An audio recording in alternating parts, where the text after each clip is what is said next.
महाराष्ट्राचं नंदनवन म्हणून महाबळेश्वरकडे पाहिलं जातं. मात्र दरेगाव हे उपमुख्यमंत्री एकनाथ शिंदे यांचं मूळ गाव आहे. या गावामध्ये शेकडोहून अधिक झाडं हे दरवर्षी ते लावत असतात. आज देखील उपमुख्यमंत्री एकनाथ शिंदे 2 दिवसीय दरेगावी आलेले आहेत आणि या गावात आल्यानंतर ते दरवेळी शेतात रमताना आपल्याला पाहायला मिळतात. आज देखील ते शेतात आलेत. आपल्यासोबत बोलण्यासाठी उपमुख्यमंत्री एकनाथ शिंदे आहेत. साहेब, काय सांगाल? आज तुम्ही दरेगावात मुक्कामी आहात, निवांत असता, दरवेळी शेतात येऊन रमत असता. आता शेतीत कोणकोणती झाडे लावता? इकडे आलो की मी लोकही भेटतात, इकडचे परिसरातले त्यांच्या समस्याही सांगतात, त्याही सोडवल्या जातात. आणि त्याचबरोबर इकडे आलो की मी प्रत्येक वेळेला वृक्ष लागवड मोठ्या प्रमाणावर करत असतो.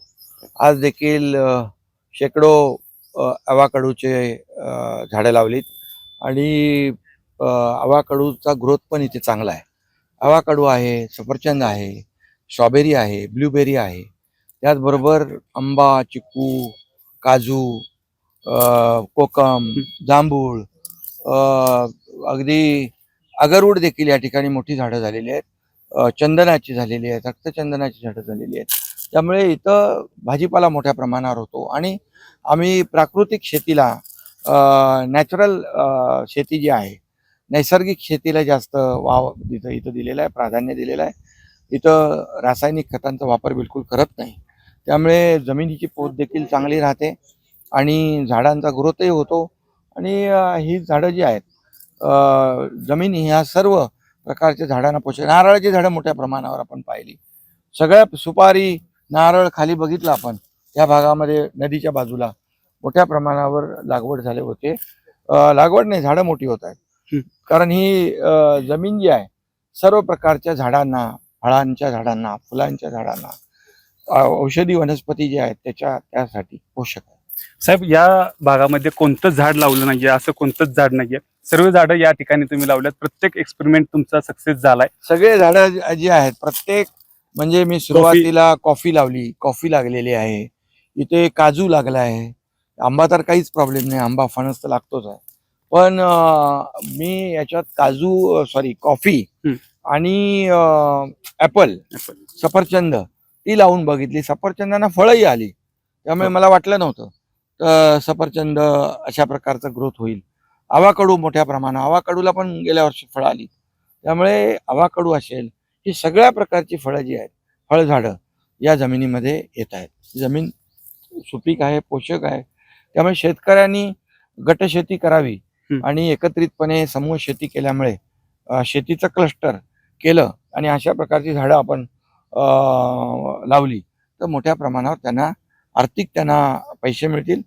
फक्त भातशेती आणि नाचणीवर त्यांचा उदरनिर्वाह चालतो. हे कॅश क्रॉप आहेत. स्ट्रॉबेरी, मलबेरी, ब्लूबेरी हे सगळं आहे. इकडे गरम मसाल्याचे झाडं देखील मोठ्या प्रमाणावर होतात. काळी मिरी आहे, दालचिनी आहे. अशा प्रकारची शेती लोकांनी करावी असा माझा आग्रह आहे. आणि नक्कीच बांबूची शेती मोठ्या प्रमाणावर, बांबूचे मोठे बाय प्रोडक्ट आहेत, त्यातून मोठ्या प्रमाणावर पैसे मिळतात. त्यामुळे एकंदरीत इथला तरुण जो आहे, पर्यटनाला मोठ्या प्रमाणात वाव आहे. पर्यटनासाठी आम्ही 2 पूल बांधतो. एक पूल तर 2 महिन्यात कंप्लीट होईल आणि दुसरा पश्चिम महाराष्ट्र आणि कोकण जोडतोय. त्यामुळे पर्यटन मोठ्या प्रमाणात, वासोटा किल्ला आहे, खाली वॉटर स्पोर्ट्स आहे, इकडे बघितलं तर हुतेश्वर आहे, या पलीकडे मकरंदगड आहे, प्रतापगड आहे.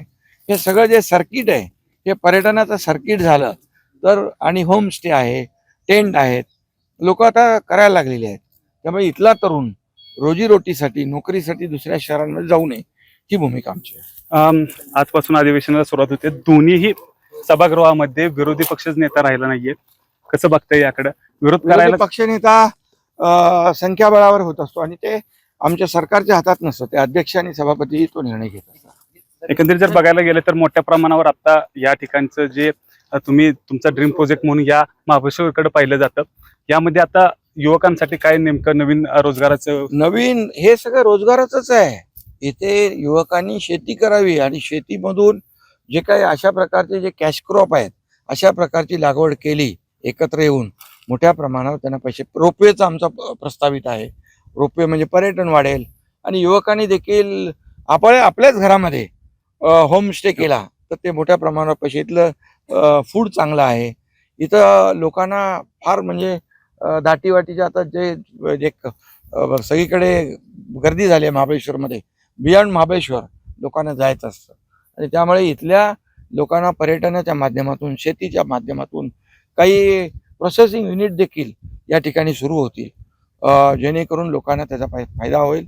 बांबूपासून बाय प्रॉडक्ट या सगळ्या गोष्टी, मानधन याच्यातून अनुदान मिळतंय, यामधून इथला माणूस सुखी झाला पाहिजे, संपन्न झाला पाहिजे, ही आमची भूमिका आहे. तुम्ही दरेगावात आलं की विरोधकांची डोकेदुखी वाढत असते आणि तुम्ही शेतात रमत असता, पण मात्र त्यांचं मन कुठंच रमत नाही राजकारणात. ज्यांचं मन कुठेच रमत नाही ते माझ्यावर टीका करत असतात आणि माझं मन इकडे आल्यावर शेतीत रमतं.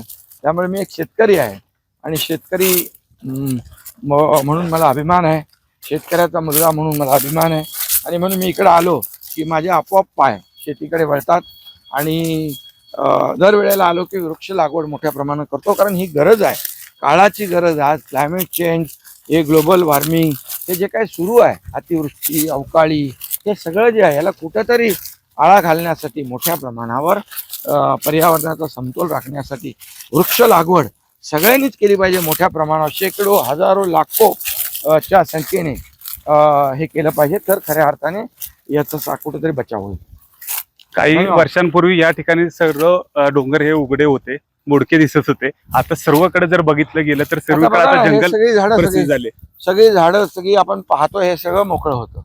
हो. आज आपण पाहतोय सगळीकडे लागवड झालेली आहे, मोठी झाडं झालेली आहेत आणि फळांची झाडं आहेत, इतरही सगळी झाडं जी आहेत, हे सगळं आवश्यक आहे आणि हे सगळ्यांनी केलं पाहिजे.